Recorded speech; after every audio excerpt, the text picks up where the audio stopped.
બગદાણાના સેવક નવનીતભાઈને માર મારવાનો મામલો, જેમાં કોળી સમાજના ધારાસભ્યોએ નવનીતભાઈ સાથે મુલાકાત કરી. ધારાસભ્ય કેસી રાઠોડ અને ભગવાનભાઈએ નવનીતભાઈ સાથે મુલાકાત કરી. સાણંદના ધારાસભ્ય કનુભાઈ મકવાણાએ પણ મુલાકાત કરી.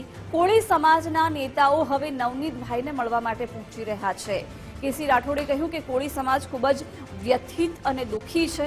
કોળી સમાજના તમામ ધારાસભ્ય મુખ્યમંત્રીને રજૂઆત કરશે. નાયબ મુખ્યમંત્રી હર્ષભાઈને રજૂઆત કરી ન્યાયની માંગ કરશે. ઘટનાને લઈને ઉના ધારાસભ્યએ પોલીસ પર સવાલો ઉઠાવ્યા છે.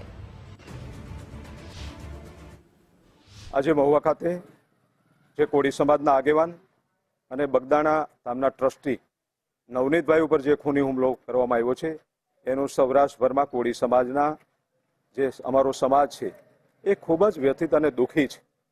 ત્યારે આજે અમે એમની રૂબરૂ મુલાકાત કરતા એમની ખબર અંતર હોસ્પિટલમાં પૂછતા એમના દ્વારા એમની પાસેથી માહિતી કરીને જે એમને પોલીસને ફરિયાદ આપવામાં આવેલી છે, એમાં પોલીસે ક્યાંય આરોપીને બચાવવા માટેના પ્રયાસો કર્યા છે. ત્યારે અમે બધા આગેવાનો, ધારાસભ્યો અને સાંસદો સોમવારે માનનીય મુખ્યમંત્રીશ્રી અને ગૃહમંત્રીશ્રીને મળીને નવનીતભાઈને ન્યાય મળે એ પ્રકારની અમારી સોમવારે રજૂઆત હશે. અને સંવાદદાતા કૃણાલ બારડ પાસેથી. કૃણાલ, નવનીતભાઈ પર હુમલા પછી એક બાદ એક કોળી સમાજના નેતાઓ તેમની મુલાકાત કરવા માટે પહોંચી રહ્યા છે. બિલકુલ જિજ્ઞાસા, જો વાત કરીએ તો જે પ્રમાણે ગઈકાલે પણ કુંવરજી બાવળિયા કેબિનેટ મિનિસ્ટર છે તે પણ પહોંચ્યા હતા. તેની સાથે જૂનાગઢના સાંસદ છે રાજેશ ચુડાસમા, તેઓએ પણ ખાસ કરીને આ પીડિત જે નવનીતભાઈ છે તેની મુલાકાત કરી હતી. ત્યારબાદ હવે ફરી એક વખત કોળી સમાજના જે ધારાસભ્યો છે કે જે મુલાકાતો કરી રહ્યા છે, જેમાં આજે પણ કહી શકાય કે ઉના ગીરગઢડાના ધારાસભ્ય કેસી રાઠોડ જે છે તેની સાથે કહી શકાય કે માંગરોળના ધારાસભ્ય અને સાણંદના ધારાસભ્ય છે, આ બંને એટલે કે ત્રણેય ધારાસભ્યો છે તેઓએ બપોરે 3 કલાકે કોળી સમાજના આગેવાનો છે તેની સાથે રહી અને જે પીડિત નવનીતભાઈ છે તેની હોસ્પિટલ ખાતે મુલાકાત કરી હતી. અને કહી શકાય કે જે પ્રમાણે એક બાદ એક જે હવે આ જે વિવાદ છે તે વિકરો છે, તે વિવાદને લઈને ચોક્કસથી એક બાદ એક જે ધારાસભ્યો છે તે પણ મળી રહ્યા છે.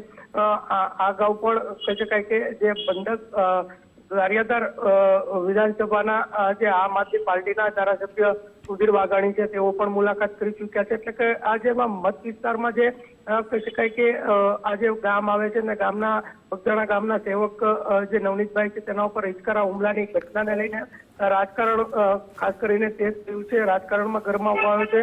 આવતીકાલે સોમવારના રોજ કહી શકાય કે જે પ્રમાણે સૌપ્રથમ વખત કોળી સમાજના આગેવાન અને ધારાસભ્ય રાજુલાના હીરાભાઈ સોલંકી ના દ્વારા એક હોકાર કરવામાં આવી હતી. ત્યારબાદ કહી શકાય કે કોળી સમાજ છે તે એક થયો હતો અને તમામ જે કોળી સમાજના જે કહી શકાય કે નેતાઓ છે, ધારાસભ્યો હોય કે પછી સાંસદ સભ્યો હોય, આ તમામ જે લોકો છે તે આવતીકાલે મુખ્યમંત્રી ભૂપેન્દ્રભાઈ પટેલ અને નાયબ મુખ્યમંત્રી કહી શકાય કે હર્ષભાઈ સંઘવી છે તેમને મળનાર છે. ત્યાં શું નિર્ણય કરવામાં આવે છે, આજે તપાસ છે તે તપાસ પોલીસ જે છે તે પોલીસ તપાસમાં શું વધુ નવા ઘટસ્ફોટ થાય છે તેના ઉપર ચોક્કસથી અહીંયા નજર રહેશે. જિજ્ઞાસા.